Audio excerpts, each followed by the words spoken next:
পড়ছিলাম মেজর শিকদার, কলমে ঈশিতা ঈশা, পর্ব সংখ্যা 1। আমি আমার বেস্ট ফ্রেন্ডের মেজর ভাইয়ের প্রেমে পড়েছি।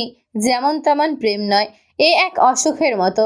চোখের পাতা বুঝলেই তার মুখটা ভেসে ওঠে, আর বুকের ভেতরটা অদ্ভুতভাবে ভারী হয়ে আসে। লোকটা আমার চেয়ে ঠিক 15 বছরের বড়। তার চোখে আমি সির্ফ বাচ্চা এক মেয়ে, অথচ আমি পড়ছি মেডিকেলের 2য় বর্ষে। তার সাথে যতবার দেখা হয়েছে ততবার সে আমায় নিজের বোনের বান্ধবী হিসেবেই কুশলাদি বিনিময় করেছেন।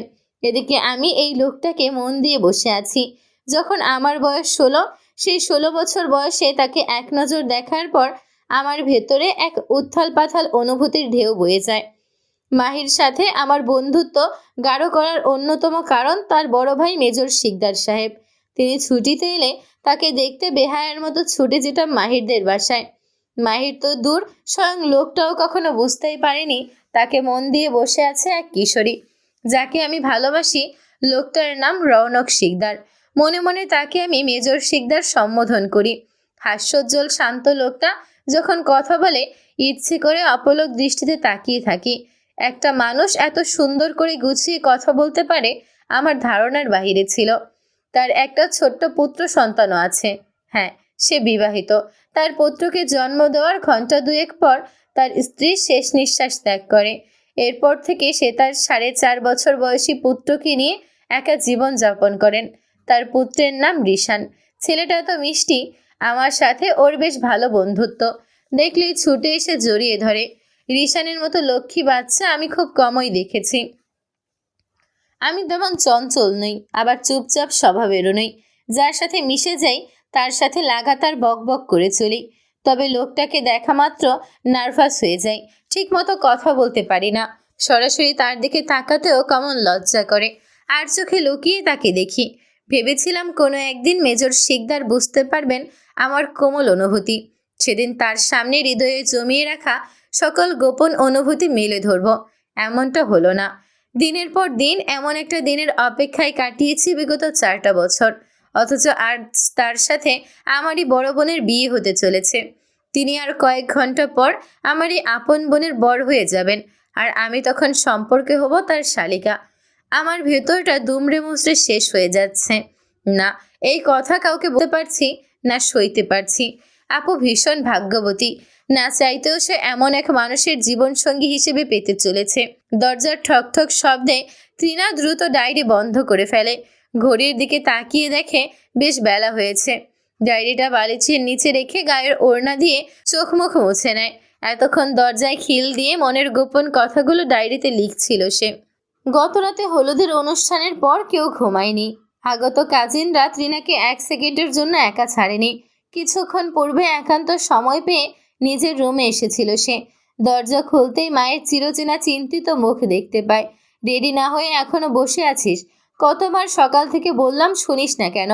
এদিকে বরযাত্রী তো চলে আসবে, কতদিক একা সামলাবো বলতো?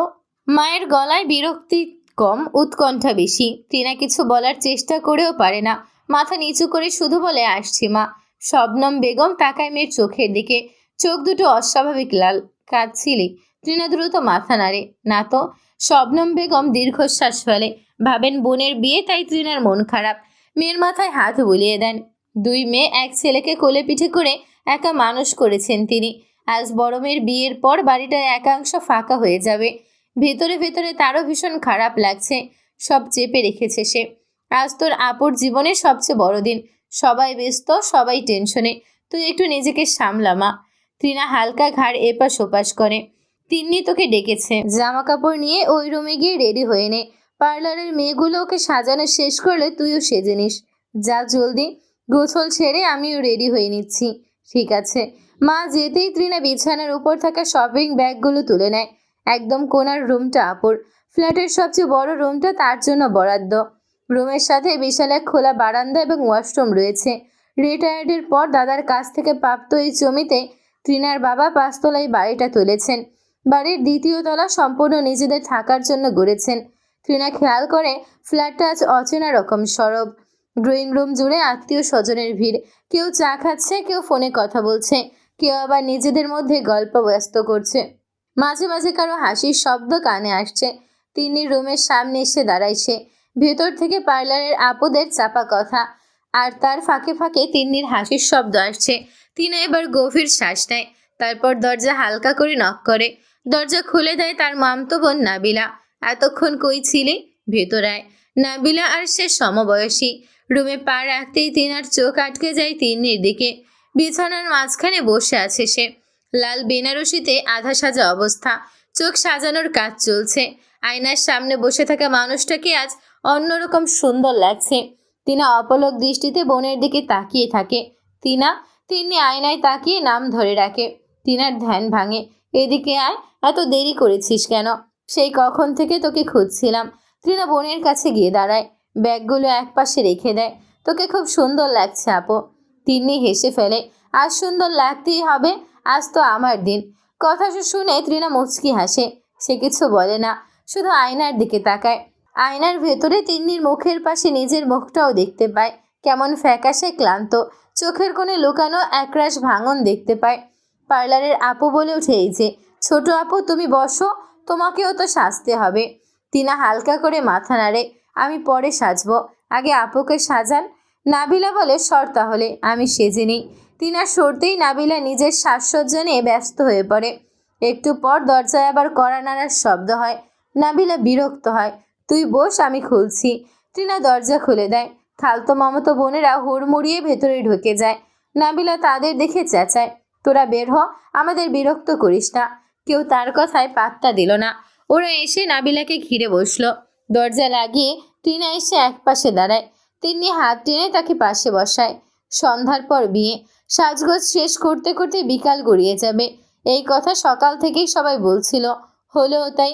কনের সাজসজ্জা শেষ করতে করতে বিকেল নেমে এলো।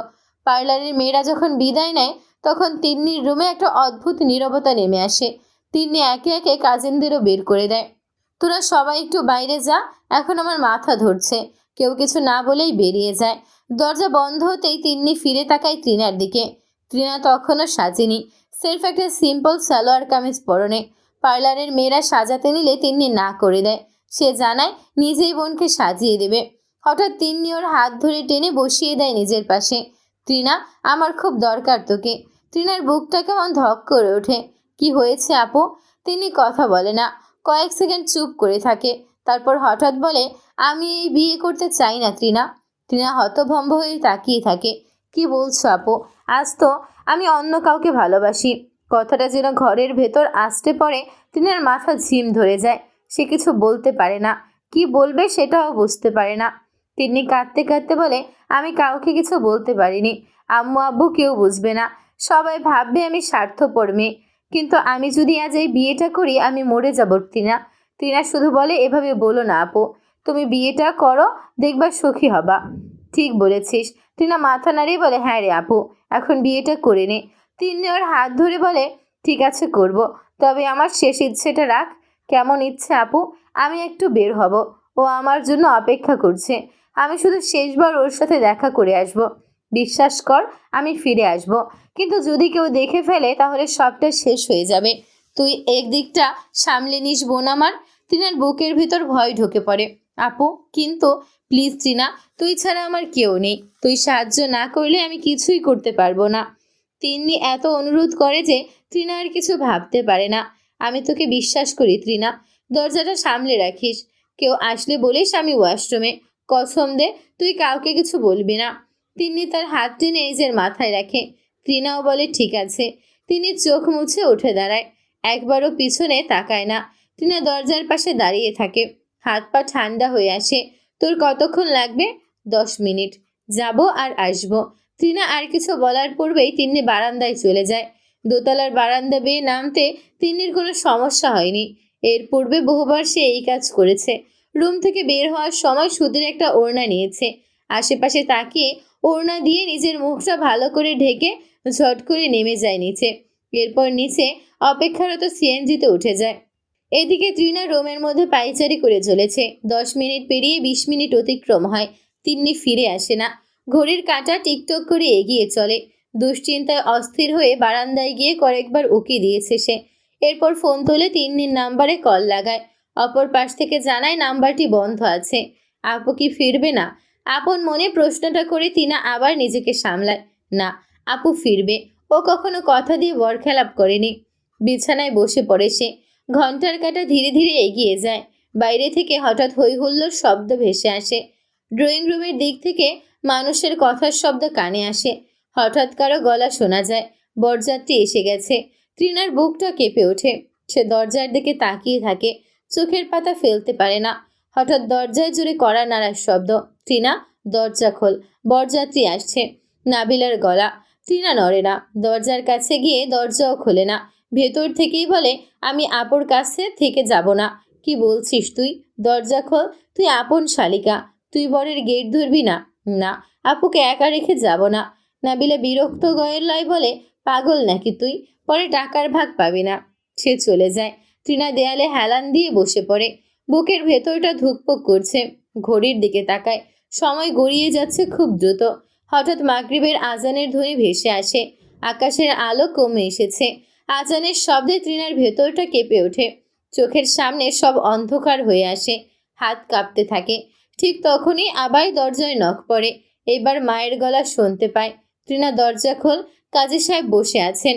তিন্নির আইডি কার্ডের কপি লাগবে। দরজা খোল মা। তৃণা নড়ে না। শবনম বেগম আবার নক করেন। এরই মাঝে তিনার বাবা তৈয়বুদ্দিন এসে বলেন, কি করছো তিন্নির মা? তাড়াতাড়ি কাগজ নিয়ে আসো। হ্যাঁ, আসছি। তৈয়বুদ্দিন যেতেই তিনি আবারও দরজায় নক করেন। তবে এবার তার চোখে মুখে বিরক্তি। তৃণা। কিছুক্ষণ পর সে ধীরে ধীরে দরজা খুলে দেয়। শবনম বেগম ভেতরে ঢুকতেই থমকে যান। মেয়ের চেহারা দেখে এক ঝলকে বুঝে যান কিছু একটা ঘটেছে। ফ্যাকাশে মুখ, কাপা ঠোঁট, চোখে আতঙ্ক। কি হয়েছে? গলা নামিয়ে প্রশ্ন করেন। তিনা কোনো উত্তর দেয় না। তিন্নি কই? এবার তার গলায় ভয়ের আভাস। তিনা চুপ। শবনম বেগম হঠাৎ ঘরের ভেতর দৌড়াতে শুরু করেন। বাথরুমের দরজা খুলে দেখেন খালি। বারান্দায় গিয়ে তাকান, কেউ নেই। মুহূর্তের মধ্যে ঘরে ফিরে এসে তিনার বাহু শক্ত করে চেপে ধরেন। তোর আপু কই? তিনার চোখে পানি চলে আসে। আপু বলছিল চলে আসবে। শবনম বেগমের চোখ দুটো বড় হয়ে যায়।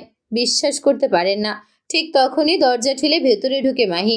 মাহিকে দেখে মামে থমকে যায়। মাহি অবাক হয়ে প্রশ্ন করে, তিন্নি আপু চলে গেছে? তৃণা আর শবনম বেগম দুজনেই চমকে ওঠেন। মাহির মুখের রং বদলে যায়। মানে? পালিয়েছে? ওরা কিছু বলার আগেই মাহি চিৎকার করে ওঠে, কনে পালিয়েছে? সে দৌড়ে ঘর থেকে বেরিয়ে যায়। এক মুহূর্তে নিস্তব্ধতা বয়ে যায়। পরের মুহূর্তেই পরপর দুটো শক্ত চর পড়ে তৃণার গালে। সব দোষ তোর। তোর জন্য আজকে মানুষের সামনে অপমানিত হতে হবে। তৃণার চোখ ছলছল করছে।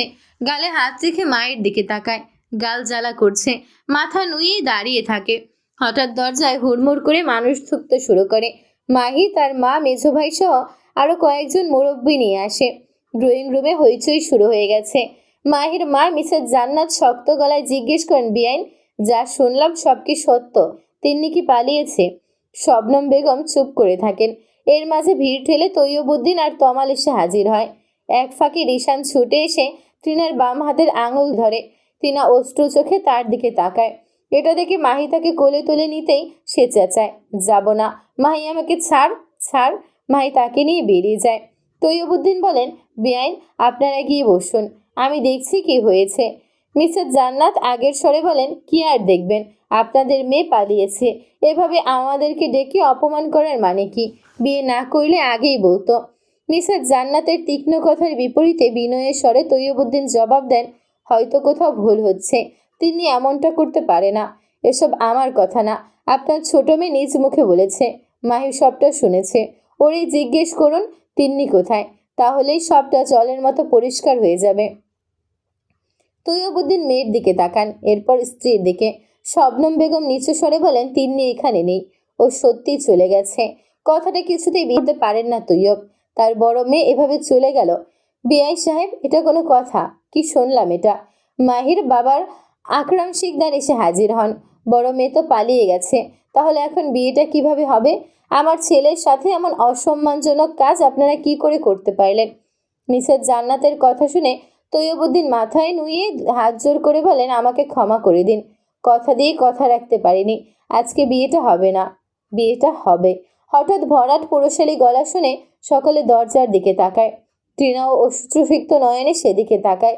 ধবধবে সাফেদ পাঞ্জাবি, তার উপর হাফ হাতা গাঢ় নীল রঙের কটি গায়ে দাঁড়িয়ে তার স্বপ্নের পুরুষ মেজর শিকদার। টিনা তাকাতেই দুজনের চোখাচোখি হয়। রৌনক শান্ত গলায় বলে, Trina will be my bride, I will marry her.